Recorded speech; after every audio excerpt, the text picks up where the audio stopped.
¿Los pilares y los principios de los derechos humanos son sinónimos? Si no sabes la respuesta a esta pregunta, quédate en este video, que en 5 minutos te vamos a tratar de explicar cada concepto y cómo se relacionan. Es muy normal tener esta duda, porque a veces se los usa como sinónimos, pero no lo son, y te vamos a explicar por qué. Si nos vamos al concepto básico de derechos humanos, tenemos que son todos esos derechos que las personas tienen por el mero hecho de ser personas y se relacionan con su dignidad. Para más información, te dejo acá arriba el video de derechos humanos. Es decir, que por haber nacido como un ser humano, ya los tenés. Ahora, ¿cuál es la explicación detrás de eso? Es decir, ¿cuál es el marco ético y legal para que se proteja la dignidad y la libertad de esa persona? Y ahí es donde entran los pilares, que vienen a ser los aspectos fundamentales que definen la naturaleza de los derechos humanos y le proporcionan un marco amplio que le permite comprenderlos. Básicamente se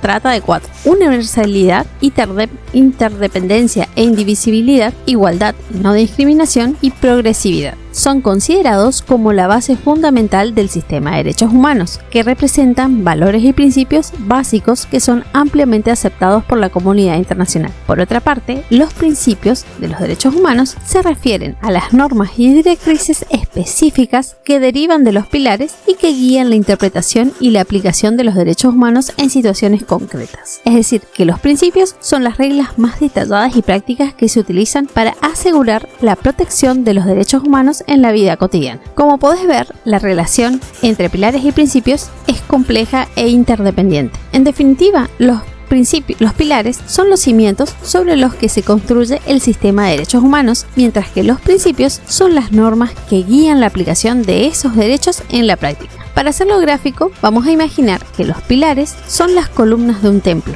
Cada columna soporta la estructura del templo y es esencial para su estabilidad. Los principios son como los arcos que se encuentran entre las columnas. Los arcos unen las columnas y le dan forma al espacio interior del templo. De esta manera, los pilares proporcionan la base fundamental del sistema de derechos, mientras que los principios unen los pilares y le dan forma a su aplicación práctica. Porque los pilares son conceptos más generales y amplios que representan las bases fundamentales del sistema de derechos humanos, mientras que los principios son ideas más específicas y concretas que se derivan de esos pilares y guían la aplicación de los derechos humanos en situaciones particulares. Por eso, en cuanto a las funciones, los pilares sirven como marco para entender la naturaleza y la esencia de los derechos humanos, mientras que los principios actúan como normas y directrices para interpretar y aplicar los derechos humanos en la práctica. Ahora, la función de este botón es suscribirte. Puedes suscribirte a nuestro canal para más contenido de este tipo. También puedes apoyar nuestro trabajo en Patreon o con un cafecito. Tu apoyo nos ayudará a seguir creando contenido de calidad y a llegar a más audiencia. En resumen, pilares y principios son dos elementos interdependientes del sistema de derechos humanos. Los pilares proporcionan la base conceptual, mientras que los principios guían la aplicación práctica. Para que asimiles mejor todo esto, te presento una posible relación. Por ejemplo, del pilar universalidad, que viene a ser que todos los seres humanos, sin distinción, son titulares de derechos humanos, podemos derivar 3 principios fundamentales: el principio de igualdad y no discriminación, de legalidad y el de inalienabilidad. Por cierto, si querés saber más de estos principios, te dejo el video que te los explica por acá.